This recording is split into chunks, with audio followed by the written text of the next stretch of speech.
Pembelajaran 2, tema 3, makanan sehat. Subtema 2, pentingnya makanan sehat bagi tubuh. Kelas 5. Tujuan pembelajaran adalah sebagai berikut.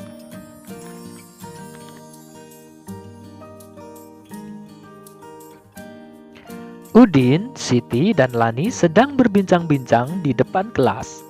Mereka baru saja selesai beraktivitas di luar kelas.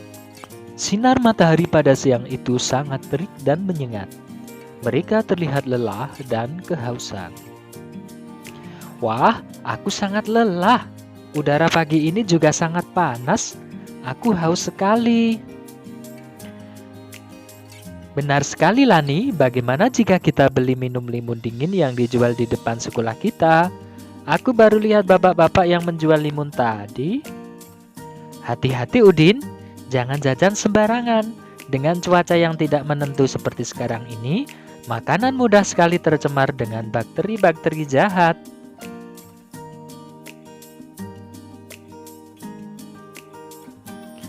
Benar juga kamu, Siti. Kemarin tetanggaku dirawat di rumah sakit karena terserang diare berat. Ia bilang perutnya melilit tidak lama setelah ia memakan jajanan di pinggir jalan. Kenapa hal tersebut bisa terjadi ya? Kenapa ya? Nah, diare ditandai dengan encernya tinja atau feses yang dikeluarkan atau buang air besar dengan frekuensi lebih sering dibandingkan dengan biasanya. Pada umumnya, diare terjadi akibat mengkonsumsi makanan atau minuman yang terkontaminasi. Faktor penyebab diare secara umum.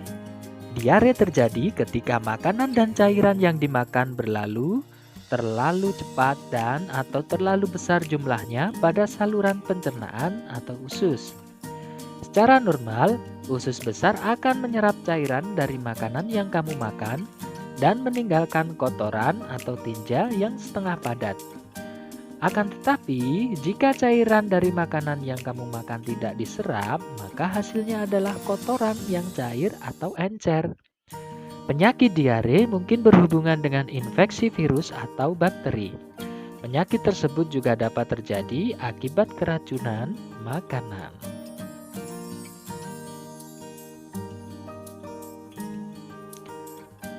Secara umum, penyebab diare antara lain infeksi virus. Rotavirus adalah penyebab diare pada anak yang paling sering.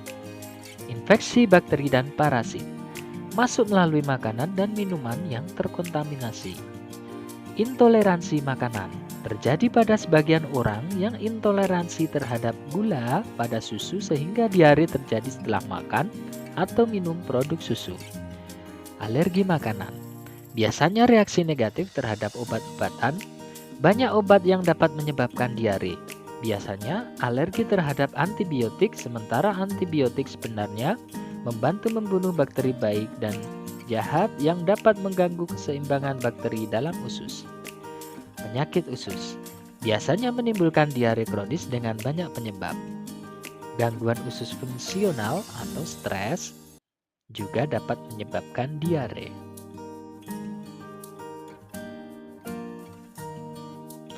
Gejala diare.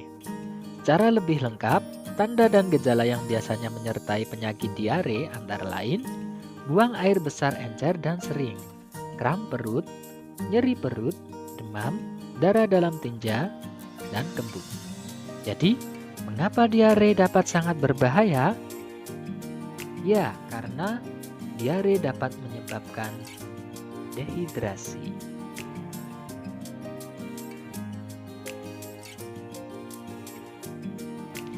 Dayu, Lani, dan teman-temannya sedang berbincang-bincang mengenai gangguan organ pencernaan dan iklan produk yang berkaitan dengan gangguan tersebut.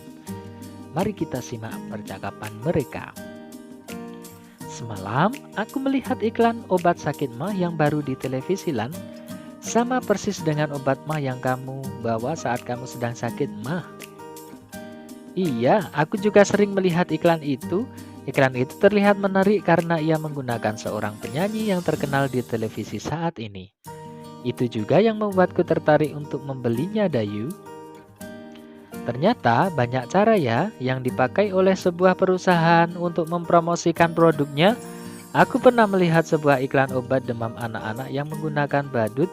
Ada pula iklan obat sakit kepala yang menggunakan tarian dari berbagai daerah. Ada tarian tradisional dari Jawa Barat, Jawa Tengah, dan Sumatera.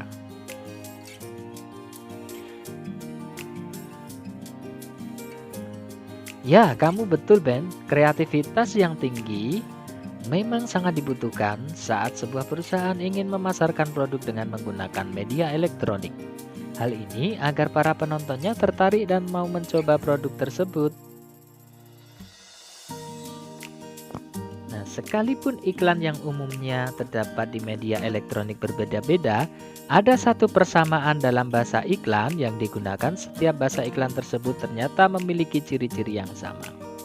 Apakah ciri-ciri yang dimiliki oleh bahasa iklan? Yang pertama, bentuklah sebuah kelompok yang terdiri atas 4 siswa. Tuliskan dalam kolom berikut ini kalimat iklan yang biasa kamu ingat dan diketahui di media elektronik. Diskusikan ciri-ciri bahasa iklan dan presentasikan di depan kelas ya.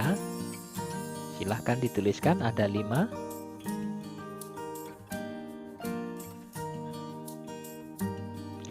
Nah, ciri-ciri bahasa iklan menggunakan bahasa yang singkat, padat, dan jelas.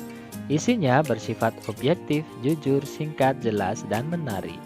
3. Menggunakan bahasa yang memikat dan memiliki daya pengaruh atau sugesti. Indonesia memiliki keanekaragaman budaya yang tinggi dan ini tercermin dari tarian daerah yang dimilikinya. Gerakan-gerakan setiap tarian daerah bisa jadi sama, tetapi ada pula yang berbeda. Makna yang terkandung berbeda-beda pula. Ada tari gantar dari Kalimantan yang menggambarkan gerakan orang yang tengah menanam padi. Mereka menggunakan properti tongkat yang menggambarkan kayu penumbuk, sedangkan bambu dan biji-bijian di dalam wadah penumbuk menggambarkan benih padi dan wadahnya. Di Kalimantan juga terdapat tarian perang atau yang dikenal dengan tari kancet papatai yang menggunakan properti berupa mandau, perisai, dan baju perang. Properti dalam sebuah tarian daerah memegang peranan yang amat penting. Properti tari merupakan bagian dari perlengkapan tari yang dipergunakan untuk mengingatkan estetika atau keindahan sebuah tarian dan untuk memperdalam makna yang terkandung dalam sebuah tarian. Sekarang cari tahu tentang properti tari yang terdapat dalam tari-tarian yang terdapat dalam kolom di bawah ini ya. Kamu dapat mencari informasi terkait dengan properti tersebut di internet, buku-buku, majalah, atau dengan bertanya pada guru sebagai salah satu sumber informasi. Nama tarian sebagai contoh tari reog, asal daerah Ponorogo. Properti tari, topeng reog. Nah, silahkan dicari tari kuda lumping, tari jaipong, tari baksa kembang, tari serampang 12, tari merak, dan tari topeng.